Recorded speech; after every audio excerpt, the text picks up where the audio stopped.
Today, let's talk about sexual abuse or defilement as one of the most traumatizing experience to many children. Mtakubaliana na mimi ya kwamba kuna watu wengi waliopitia tendo hili, and until today they are still struggling. They have never healed from this trauma. This is because they never had the courage to share it out with someone they can trust, or they shared it out na wakanyamazishwa. Sexual abuse can lead to guilt, to shame, to loneliness, to isolation, and poor self-image. And by the way, in most cases, we only hear about girl-child defilement.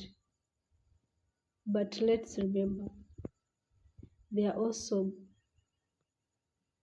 boys who are defiled. And when we talk about these cases, we need to have equality to both genders. Kuna vijana wanadhulumiwa kimapenzi. Now most of the time they are forgotten. We talk only about girls. It's so hurting, especially when una undergo this kind of experience and nobody's there to listen to you. Nobody's trusting what you are saying. Sexual defilement can contribute to the child developing hatred towards the opposite gender or the gender that defiled him or her, may it be a man or a lady. Mtoto anapata akiona mwanamke mahali anashtuka, ama akiona mwanaume mahali anaingiwa na uoga, kwa sababu anakumbuka what happened to her when she was still young. It can also affect the child's mental health. Mara mingi watu kama hao ambao wamepitia hili tendo wanakuwa na recurring thoughts ama nightmares, which may affect or contribute to low concentration. Unapata mtoto unaona tu anastare somewhere, but the mind is absent. Hata ukimuongelesha asikii kama unamuongelesha. Unafikiria ana-ignore. Unafikiria mtoto ako rude. Kumbe the child is totally absent.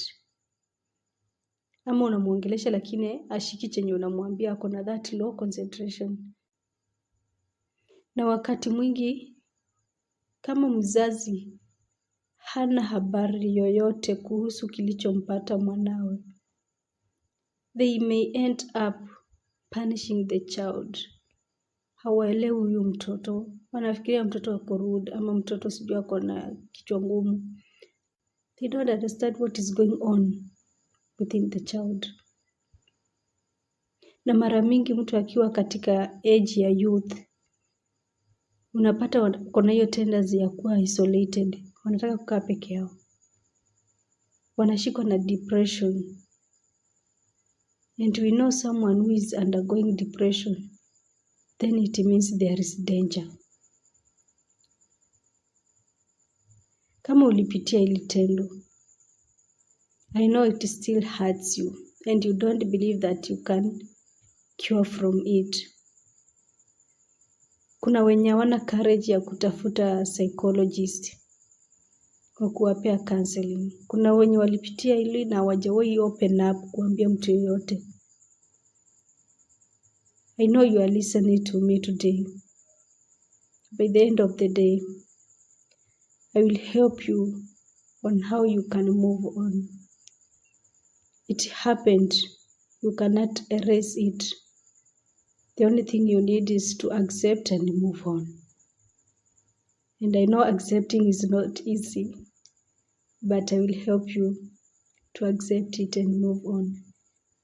Don't keep holding yourself to the past. let go and move on.